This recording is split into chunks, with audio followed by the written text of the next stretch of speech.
Jadi manusia yang sukses hendaklah mulai dari diri kita sendiri dan menjadi manusia jitu, yaitu disiplin, jujur, iman kuat, inovatif, kreatif, tekun, dan ulet. Semoga Anda semuanya akan menjadi sukses.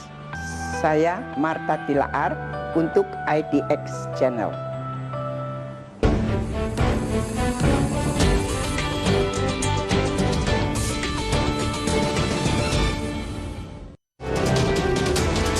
Pak Hendra, analisis Anda untuk pergerakan di Jakarta Selatan. Jadi di hari masa 2 tanggal 9 Juli ini adalah salah satu yang sangat signifikan karena dia akan membentuk box baru. Visi dari IndiHome itu ada 3, yaitu kita untuk memanage mineral, kemudian kita juga masuk ke hilirisasi, dan yang ketiga kita mau sebagai pemain kelas dunia.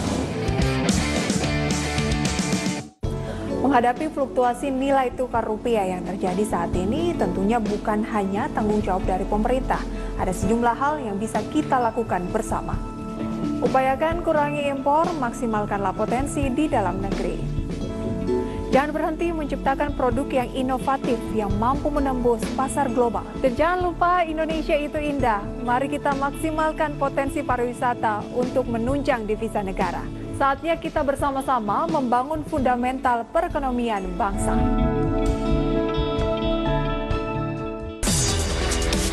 Aktivitas manufaktur China mengalami pertumbuhan tercepat pada Juni 2020 usai pemerintah melonggarkan kebijakan lockdown. Rata-rata frekuensi harian di Bursa mencapai 469.000 transaksi dan menjadi yang tertinggi di kawasan Asia Tenggara. Sementara itu, PT Garuda Indonesia Persero Tbk membukukan pendapatan turun 30,14% dibanding periode yang sama di tahun lalu.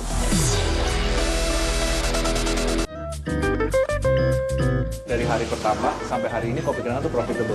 Luar biasa. Untuk tahun ini kita ingin mengakhiri tahun 2020 dengan 700 gerai seluruh Indonesia.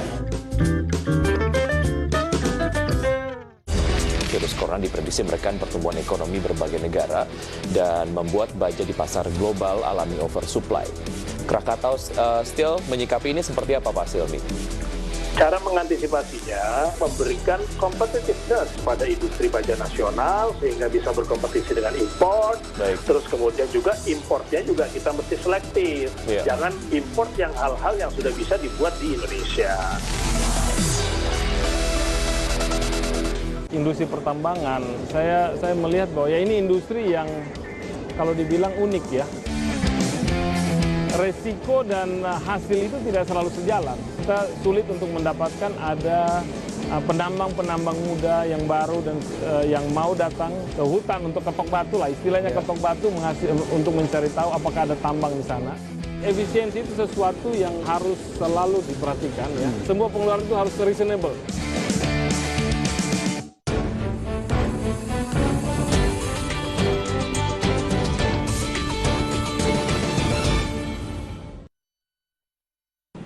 Key of success pertama adalah kita harus mempunyai bekal diri kita yang cukup. Pengetahuan pertama, terus kedua adalah networking. Kita harus mempunyai networking yang cukup, terus kemudian kita harus mempunyai value di dalam diri kita. Kalau misalnya kita sudah mempunyai value, tentunya kita akan dilihat dengan orang lain bahwa kita menjadi seorang yang mempunyai kualitas yang cukup untuk memajukan suatu perusahaan. Kemudian setelah kita mempunyai value dan kita mempunyai mempunyai posisi yang cukup, tentunya setelah itu kita harus menjadi seorang pemimpin yang baik. Nah, pemimpin yang baik harus mempunyai kemampuan speed, dalam arti bahwa menyelesaikan suatu masalah dengan cepat, terus kemudian menyelesaikan masalah dengan kualitas yang cukup baik, dan terakhir bahwa kita harus mempunyai kualitas dalam menyelesaikan masalah dengan cukup baik.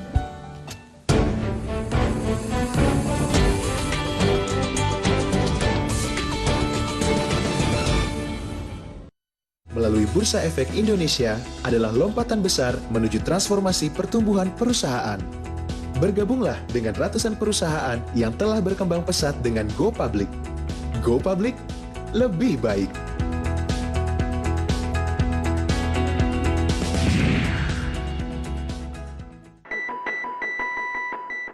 Landasan hukum pasar modal syariah antara lain Undang-Undang Pasar Modal dan Undang-Undang OJK dan Fatwa DSN MUI. Terdapat beberapa jenis surat berharga atau efek syariah di pasar modal, seperti efek syariah yang pertama, yaitu saham syariah. Secara konsep, saham tidak bertentangan dengan prinsip syariah karena saham merupakan bukti penyertaan modal kepada perusahaan dan investor akan mendapatkan bagi hasil berupa dividen. Namun demikian, tidak semua saham dapat langsung dikategorikan sebagai saham syariah. Suatu saham dapat dikategorikan sebagai saham syariah dikarenakan oleh dua sebab. Pertama, saham yang diterbitkan oleh perusahaan yang secara aktif mendeklarasikan sebagai perusahaan syariah sebagaimana tertuang dalam anggaran dasarnya. Kedua, saham yang diterbitkan oleh perusahaan yang tidak menyatakan kegiatan usaha perusahaan sesuai syariah. Namun, perusahaan tersebut memenuhi kriteria syariah sehingga sahamnya dapat ditetapkan sebagai saham syariah oleh OJK atau pihak penerbit daftar efek syariah. Untuk dapat disebut sebagai saham syariah, perusahaan penerbit harus memenuhi dua kriteria. Proyeksi yang sudah ditetapkan gitu ya di tahun 2021, tanggapan dari Anda terlebih dahulu seperti apa ini Pak Peter? Pertumbuhan dampak dari wabah COVID ini terhadap perekonomian Indonesia itu relatif kecil ya dibandingkan negara-negara lain.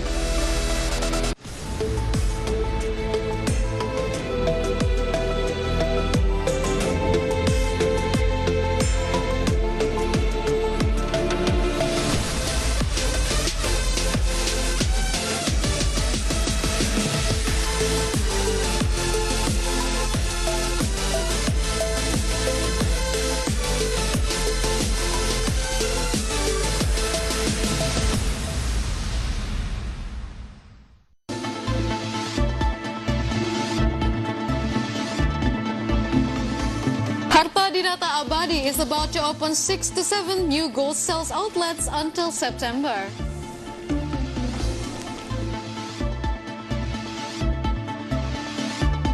Minister guarantees salary subsidy will be distributed by the end of the month.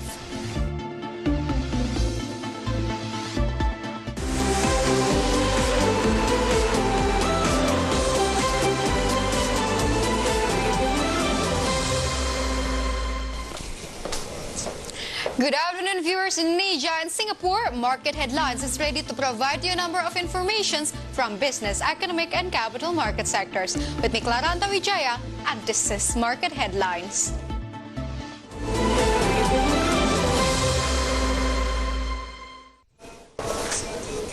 And yes, viewers, we are going to start market headlines by looking at the Jakarta Composite Index intraday movement. So JCI opened at level of 5,264.01, and then approaching the closing time of the first session, the index was on level of 5,238.54. And then the index was showing strengthening trend by the second session's closing time. The index was closed at level of 5,233.45. And in short, JCI was strengthening at 0.11%. And next, we are going to see the sectoral movement leading the dynamics of today's trading. We got trade as the leader of the strengthening. We got consumer goods that going up 0.85% and agriculture of going up 0.96%. And the leader of the weakening trend, we got trade that going down 0.59% and constructions that going down 0.27%. And moving on, jump into the rupiah movement. Next, we're going to see the intraday movement of rupiah towards US dollar. So rupiah opened at level of 14,877, and rupiah was also showing weakening trend towards US dollar. I was closed at level of 14,762. In summary, rupiah was weakening at 0.07%.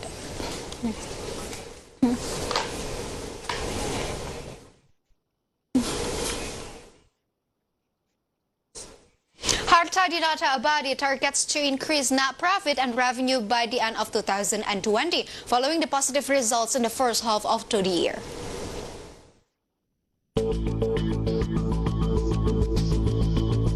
Harta Dinata Abadi targets to increase net profit and revenue by the end of 2020, following the positive results in the first half of this year. Harta Dinata Abadi Finance Director Denny Ong said that until the second quarter of 2020, the company recorded a revenue growth of 1.96 trillion rupiah. In addition, the company also received a net profit in accordance with the early 2020 target, 78.8 billion rupiah. The company targets to obtain revenue of 4 trillion rupiah and net profit throughout 2020 of 170 billion rupiah. In order to achieve its gold business, the company will continue to develop its gold pawn business line and open new gold sales outlets. Harta Dinata Abadi President Director Sandra Sunanto said that until next September, there will be 6 to 7 new gold sales outlets. From all sources, IDX Channel. Agriculture-based company Eagle High Plantations stated that the company would be more selective in developing business activities or expansions in 2020. The company affirms the decision is in line with the impact of COVID-19 pandemic that hit the plantation sector.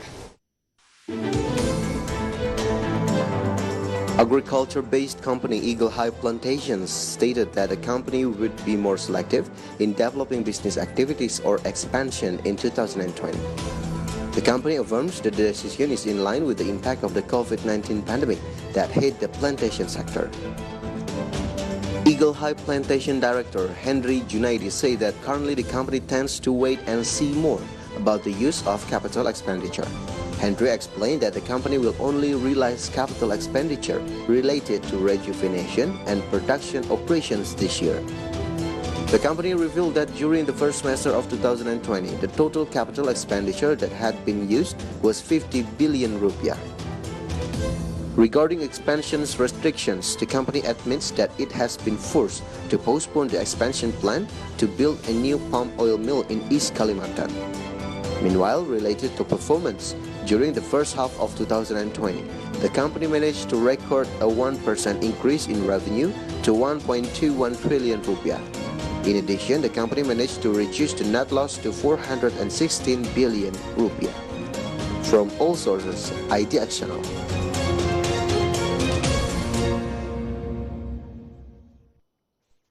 Stay tuned on market headlines because we will be right back after this quick break.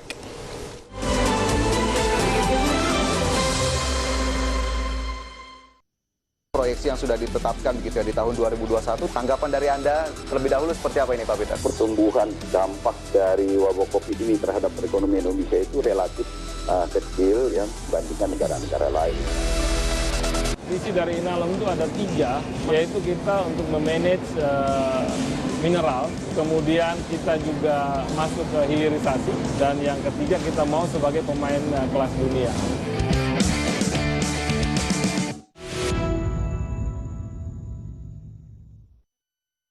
Industri pertambangan, saya melihat bahwa ya ini industri yang kalau dibilang unik ya.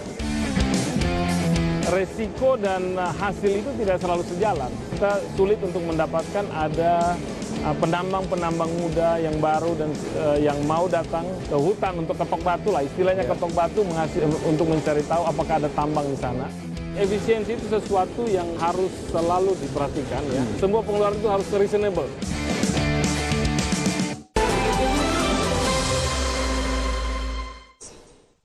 Welcome to Market Headlines.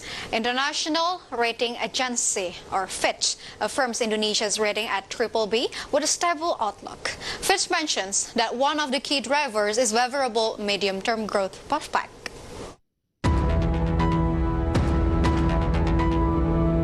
International Rating Agency Fitch affirms Indonesia's rating at BBB with stable outlook. Fitch mentioned that one of the key drivers is favorable medium-term growth prospect. According to Fitch ratings, the decline in economic activity has been seen from the second quarter of 2020. Economic growth contracted last quarter, resulting in negative growth of 5.32% year-on-year. This is even deeper than the agency thought. The contraction is exacerbated by the effects of social distancing measures on consumption and investment, a temporary deterioration in Indonesia's terms of trade, and the sudden stop in foreign tourism inflows. Furthermore, Fitch Ratings is still optimistic that Indonesia's economic growth will soar in 2021. Fitch projects that Indonesia's economic growth could be in the range of 6.6% next year. From all sources, IDX Channel.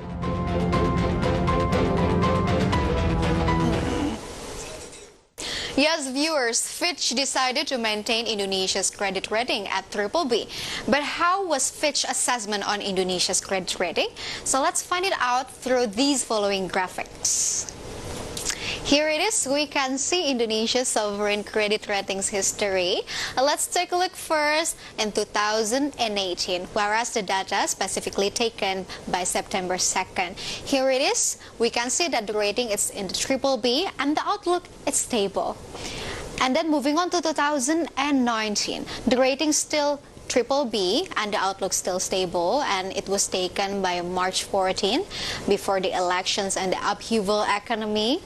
And then moving on to January 2020, the exact date is 24th, and the rating still BBB and the outlook still stable. And if we take a look by August 10th, 2020, which is just a couple of days ago, the rating is BBB with the outlook in the stable conditions. Based on the data, we can see that through 2018 to 2020, the rating is still in the BBB, quite stagnant, and the outlook still stable, even though we are in the midst of pandemic through 2020. Fitch has given an upgrade in Indonesia's rating to BBB since December 2017, where previously, December 2016 to July 2017, Indonesia's credit rating was still at the BBB-.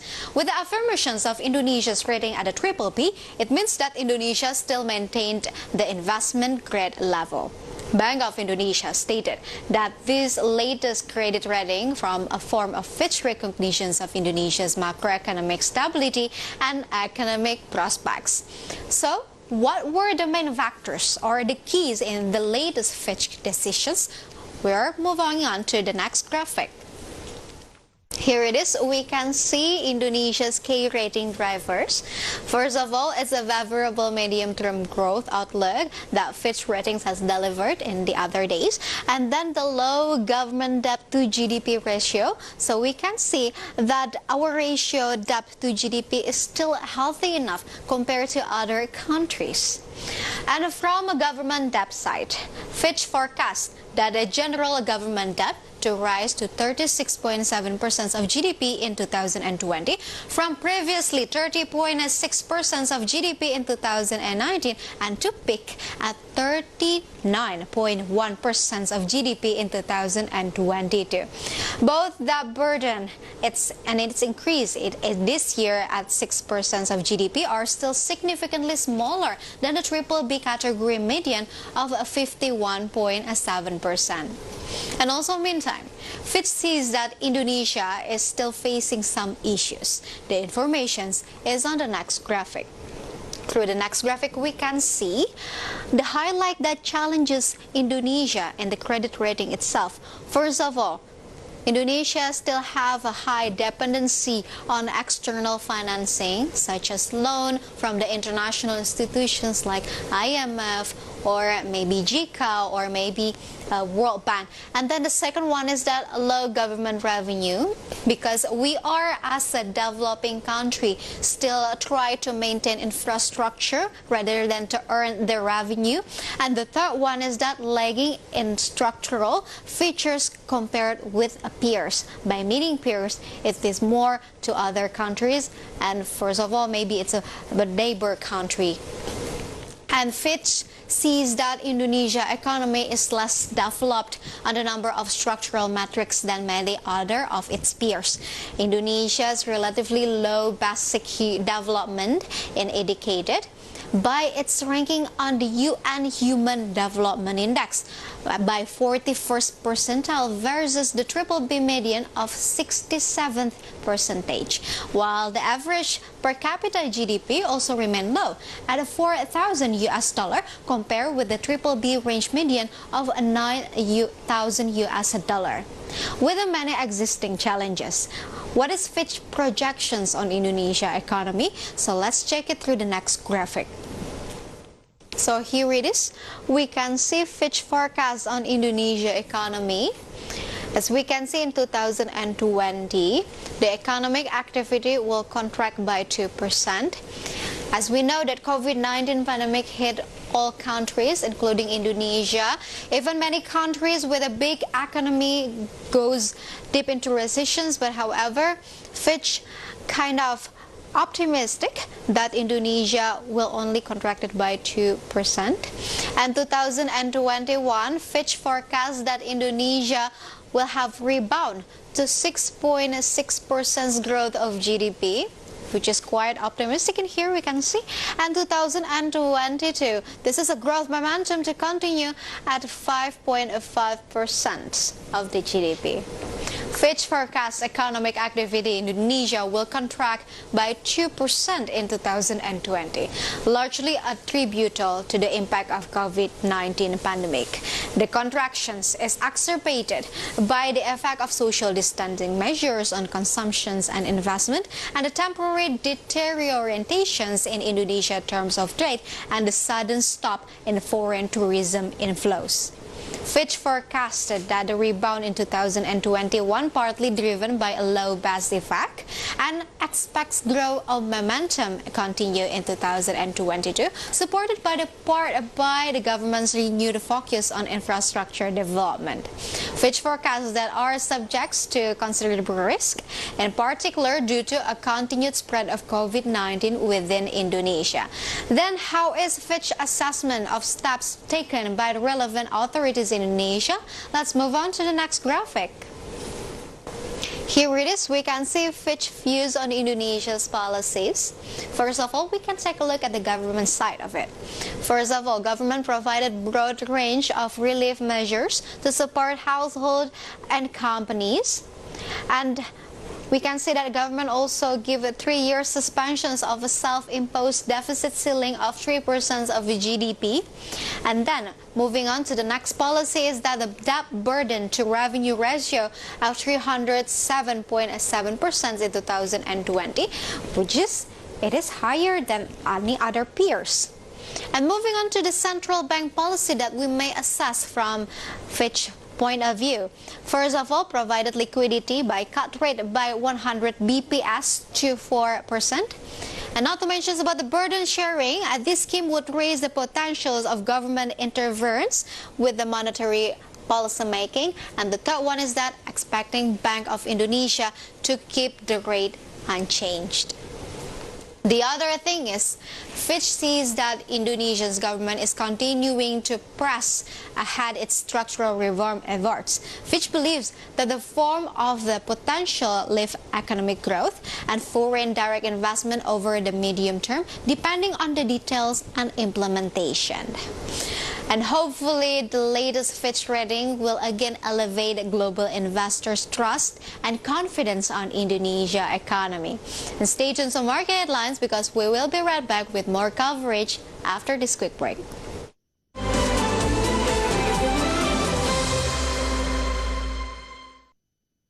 Adi akan ada proyek bikin hunian atau tempat tinggal? Konsepnya adalah membawa kemudahan masyarakat sekitar Jakarta untuk bekerja di pusat kota. Total saat ini Adik Komputer Property mengembangkan 11 titik ya. Kalau Mas baru beli sekarang mungkin udah ke 3.000 sekian pembeli. Kita bisa mulai merasakan fase 1 di tahun berapa? Di tahun 2021.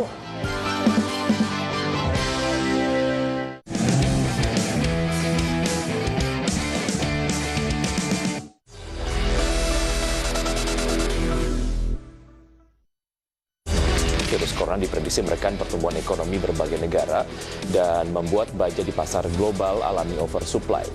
Krakatau Steel menyikapi ini seperti apa, Pak Silmi? Cara mengantisipasinya, memberikan competitiveness pada industri baja nasional sehingga bisa berkompetisi dengan import. Terus kemudian juga importnya juga kita mesti selektif. Jangan import yang hal-hal yang sudah bisa dibuat di Indonesia.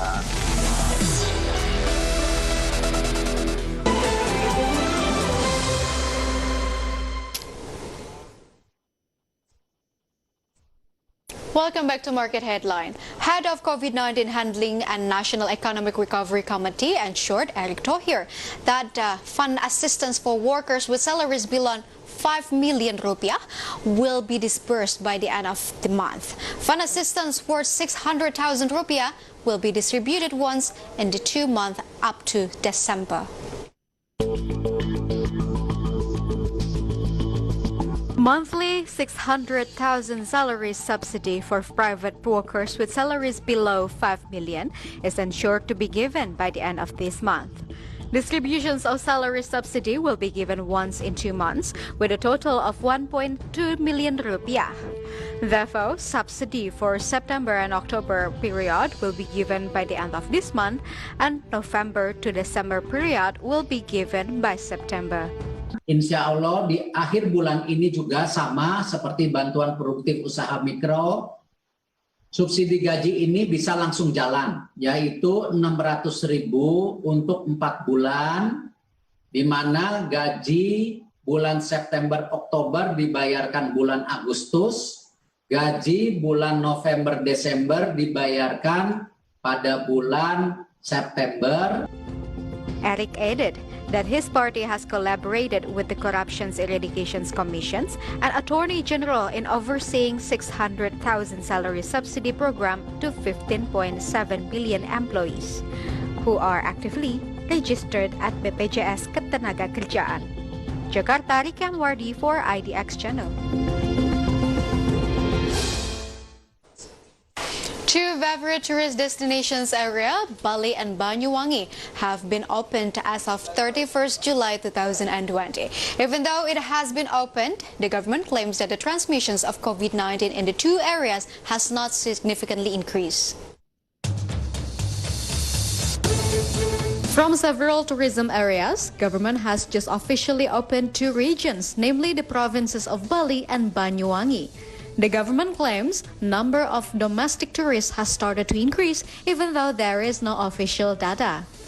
Even though this has a good impact in tourism sector, but many people, especially those who are local citizens, are worried about COVID-19 transmission. However, this has been directly denied by government. Luhut Binsar Panjaitan, as coordinating minister of Maritime and Investment Affairs, claimed that even though tourist arrival number has increased, but the COVID-19 transmissions has no sign to increase. Meanwhile, several agendas to attract domestic tourists is now being developed by the government. One of the example is the improvement of hygiene. Ubud local government has implemented it by building a drive-in cinema. With this good trend, it is hoped that Bali and Banyuwangi can attract many tourists, especially domestic tourists, who are government's main target. Semenjak reaktivasi pariwisata di Banyuwangi dan Bali, terjadi kenaikan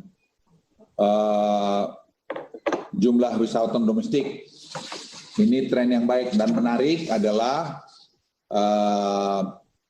terjadi juga penurunan dari infected di Bali dan juga tingkat kesembuhan yang meningkat. Ini hal yang perlu kita contoh. Yang tadinya saya khawatirkan dengan adanya turis ini dibuka maka Bali mungkin akan naik R0-nya, tapi ternyata tidak begitu. And for your information, it was recorded that up to August 12, 2020, the number of COVID-19 patients in Bali was 457 people. Even so, recovery rate in Bali reached 87%, which is very high. From Jakarta, Muhammad Olga for IDX Channel.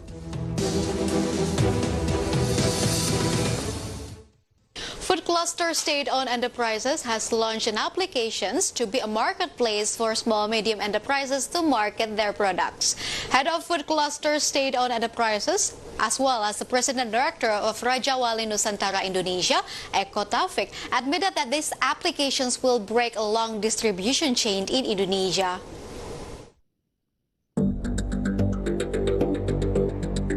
As an effort to encourage product sales of small-medium enterprises, Ministries of State-Owned Enterprises has launched applications so-called Mitra Warung Pangan and Warung Pangan.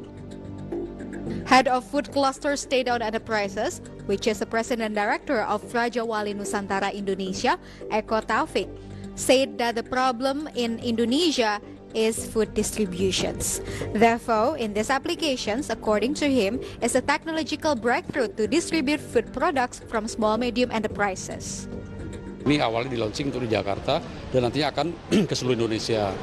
Semangatnya adalah bahwa kekuatan ekonomi kita ini sebenarnya di rakyat, di koperasi, di UMKM. Nah, dengan adanya pandemi COVID ini, sebenarnya potensinya cukup besar. Cuman masalahnya adalah akses. Dengan adanya platform ini, sehingga dari UMKM yang memproduksi barang, dalam hal ini yang barang bako makanan, apakah itu beras, buah-buahan, sayur-sayuran, kemudian minyak goreng, dan lain-lain. Nah, dari sisi BUMN ini kita mengabsorb, kemudian kita mendistribusikannya. Nah, distribusinya pun ke UMKM, dalam hal ini warung. Eko also said, through this state-owned digital platform, expensive food prices will be reduced. Other than that, this platform ensures that the availability of raw materials needed by the community can be distributed properly and on time.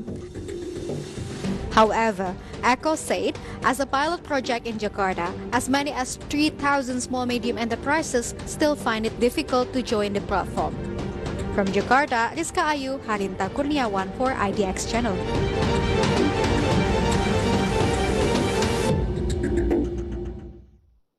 Here it is an update data about coronavirus globally.